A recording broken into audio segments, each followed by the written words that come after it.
ኢትዮጵያ ኤአይን ተገንዝባ በሰነዶቿ አስቀምጣ ፖሊሲ ነድፋ ተቋም ገንብታለች።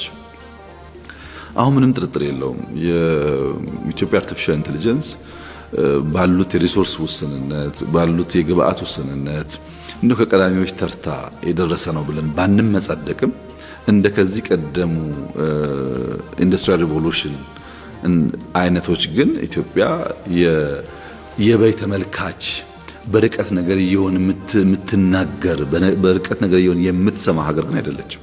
በቅርበት ሰብጀክት ማተሩን ተገንዝባ ልጆቿን አሰልጥና ውጤት እያየችበት ነው ያለችው። ለምሳሌ የኛ ዩኒቨርሲቲዎች ካሪኩለም ቀርጸው በፒኤችዲ ደረጃ ኤአይ ይሰጣል። ተከታይ አይደለንም ማለት ነው። ውጤት ባለን የገንዘብ ውስንነት የግብአት ውስንነት በማርኬት ውስጥ ያለን ድርሻ ውስን ሊሆን ይችላል፣ ግን ሰው እያነቃን እያስተማርንበት ነው። ተቋም ገንብተናል። ተቋሙ ደግሞ ለምሳሌ የኢትዮጵያ ሕዝብ ትልቁ ቅሬታና ችግር ያለው ሰርቪስ ላይ ነው። በሰርቪስ ውስጥ እጅ መንሻዎች አሉ። ይሄም መፈታት አለበት ካጠና በኋላ ለዚያ መፍትሄ የሚሆን ሲስተም በብዙ ሚሊዮን ዶላር የሚገዛ ሲስተም ሰርቶ አሰልጥኖ አሁን መሶብ የሚባለውን ያስጀመረን ኤአይ ነው። ችግር አጥንቶ ከተረዳ በኋላ ለዚያ መፍትሄ እየፈጠረ ማለት ነው። በጤናው በግብርና በብዙ ዘርፍ ብዙ ሲስተሞች ዴቨሎፕ አድርገዋል።